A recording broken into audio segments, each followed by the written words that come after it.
Hola, com va? Soc Javi Off, benvinguts al canal d'Escacs en català.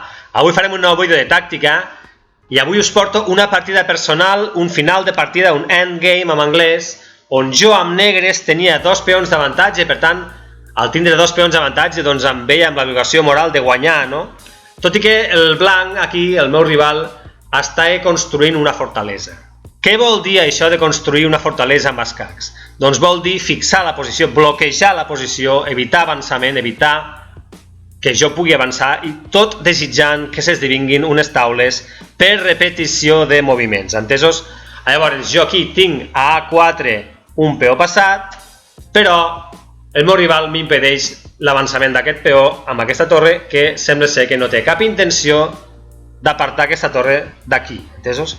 Llavors, a mi em feia por avançar els peons de la banda de rei, ja que si faig H6 em poden fer G6 i em feia por aquí aquests 2 peons que poguessin molestar, entesos? I vaig pensar, què puc fer aquí?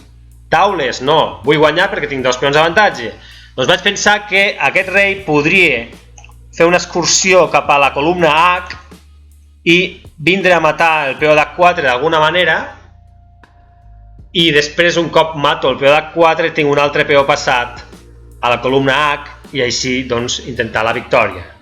Doncs bé, vaig moure E5 atacant a la torre que la va apartar a D3, torre de G a C8, aquí amb la intenció també de fer pressió amb aquest peó aïllat i endarrerit de les blanques, tot i que les blanques tenen recursos per a també defensar-lo i fer aquest tipus de fortalesa. Entesos? Rei E1, E4 atacant a la torre que s'aparta a G3, rei E6, començo ja a fer l'excursió cap a la columna H. Rei D2, les blanques defensen el peó endarrerit, torre C7 amb la intenció de doblar torres, tot i que això està mal fet. Si vull doblar torres, fes-ho amb caselles blanques, no amb casella negra, perquè després l'alfil et pot vindre a molestar, com va vindre després, entesos? Si vols doblar torres, fes-ho amb caselles blanques, és a dir, hagués hagut de fer torre C6, no pas torre C7. Torre E3, rei F5, comença l'excursió cap a la columna H, alfil D6, evidentment, no? Molestant a la torre, la poso a C6, ara sí, alfil E7, aquí les blanques estan fent la seva fortalesa, entesos? Rei G4, ja soc a punt de cruspir-me el peó de H, em fa torre A1, i aquí ve el punt clau de la partida, no? O sigui, el punt a partir del qual jo vaig decidir fer aquest vídeo, no? Doncs ara tinc l'oportunitat de matar aquest peó de H4 i, evidentment, no m'ho vaig pensar ni 2 segons i vaig matar el peó d'H4, però això és una errada, entesos? Pots esbrinar per què és una errada matar aquest peó? Per què és una errada fer rei per H4?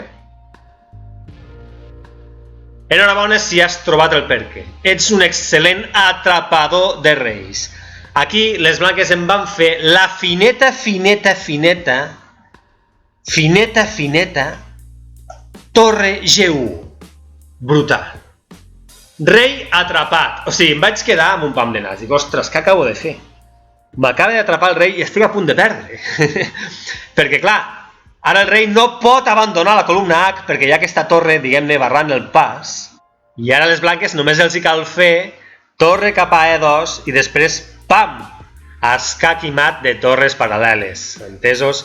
Per tant, aquí vaig fer alfil C4 controlant la casella E2 perquè la torre no pogués vindre a E2 a fer l'escac i mat de torres paral·leles. Entesos? Alfil A3. Torre B6 amb la intenció ja d'entrar també a la fila 2. Torre de A a G3 amb la malèfica intenció de després fer cap aquí i escac i mat de paral·leles, entesos? Torre de A a B8 doblant torres i ja preparat per entrar a matar. Torre de 3 a G2, estic a una de que em faci un escac i mat de torres paral·leles. Torre B2 escac, sacrificant a la torre, però amb la idea de cruspir-me aquesta torre, entesos? Alfil per torre, evidentment, i torre per alfil, escac. El rei s'ha d'apartar i em cruspeixo aquella torre i ja no tenim escac i mat de paral·leles, entesos? Però tinc inferioritat de material. Acabo de sacrificar una torre per un alfil, per tant, em quedo amb un alfil i el meu rival amb una torre. Vaig continuar amb rei H3 atacant a la torre que s'aparta a G1, no deixant-me, diguem-ne, sortir de la columna H. Rei H2 atacant a la torre, marxa d'aquí, torre A1, alfil B3 defensant el peó passat, atenció, rei F2, H4 començant a avançar, el peó també passat de la columna H, torre G1, i això és una greu errada, entesos? Veus per què?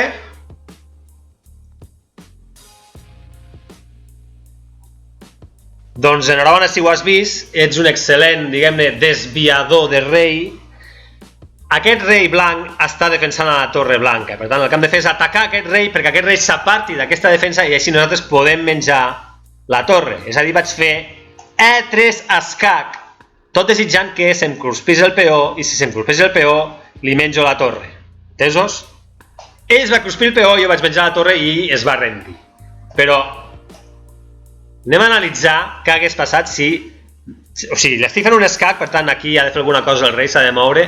Si continua defensant a la torre, ve després aquesta, entesos? I igualment la torre està perduda. Doncs bé, torno al moment clau. Aquí les negres mouen i em vaig cruspir aquest peó. Però sense pensar que després em faria la fineta torre G1 atrapant el rei. Entesos? Doncs bé, fins a aquest vídeo escacs en català, espero que t'hagi agradat tant com a mi i ens veiem en una propera ocasió. Merci! Adeu!